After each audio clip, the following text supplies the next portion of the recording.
When I wrote this next one, I sort of, when we finished touring the last record, I had a breakup and I just was like, I'm not gonna write songs about it. Because nobody fucking cares, you know, they don't wanna hear that shit. No, thank you, I appreciate it. But, so I was like, you know, I'm gonna write songs about falling in love instead, you know, and that's not what it sounds like, but that's my idea of a love song, is like, nobody likes me. Anyway, you're the kind of girl that cries like after like 2 dates, like you're like, so gross. No, I hold it together. You know what it is that when I meet someone that I like, I'm so high-strung and intense about it that it takes me a long time, sometimes years. When I do cry, it is ridiculous. It's also adorable because my nose gets all red. So. Just kidding, but anyway, what happens when you finish a 5-year breakup is that you start to drink and get tattoos and go dancing, and your family and friends, they start to talk behind your back, and your band asks your sister if you're okay, so worried about you.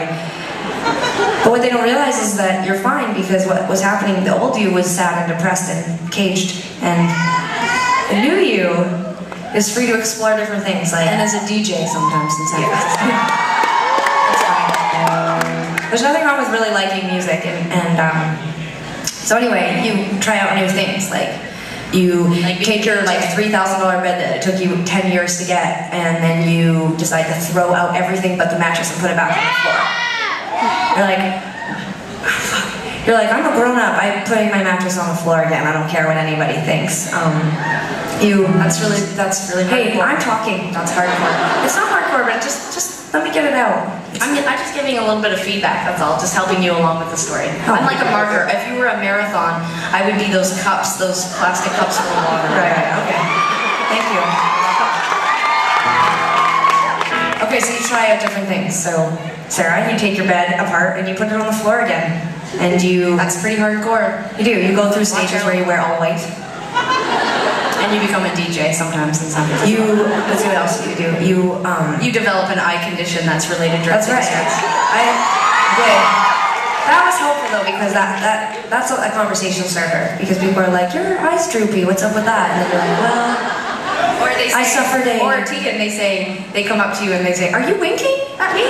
It's true, it did help with the picking up stuff, but when I finished going through that stage and I went back to kind of being like a mixture of those two Tegans, my eye went back to normal, and I stopped drinking tequila, and I put my bed on I had a custom-made bed frame, you know, and I put the mattress on, and I was like, goodbye, early 20s, hello, late 20s, and the eye condition went away, which was exciting, and then a bump formed on my foot, and also with ptosis in the title. Well, why don't do you want to sing my songs for me too? I mean, the whole story is led up to this. I felt you in my legs before I ever met you. Anyway, so I have this bump and I didn't really tell anyone, and then when I finally started to tell people, we went on the internet, and it's called extotosis. So it's ptosis, but up the foot, basically. So I'm not really concerned though. I let someone examine it the other night, and she told me at the moment that I don't have to worry about it, not to go to the doctor, but then actually was like, yeah, you probably should go to the doctor, so I'm gonna do that. But anyway, don't worry though. Don't be scared, it's fine. It's just my foot. If they have to cut it off, no biggie, you know? No, it'd be a really big deal, I'd be sad. Anyway, okay, so this next song I wrote right when we finished touring our last record, and I wrote it in the middle of the night, and I recorded it and sent it to Sarah and made her get up, and she called me and was like, yeah, it's good, write a bridge. And that was it. And then I was like, where are you? Are you DJing right now? I felt you in my legs before I ever met you. When I lay beside you, for the first time I told you, it's you in my heart.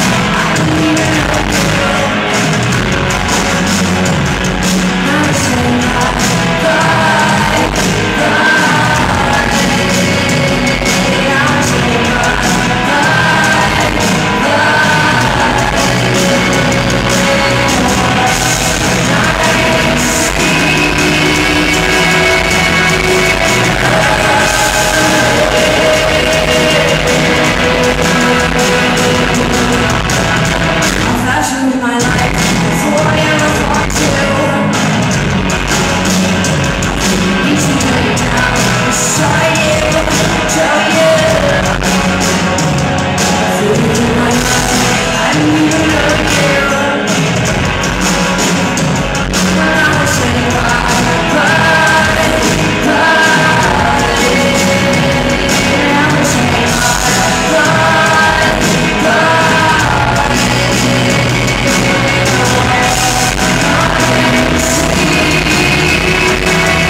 goes on.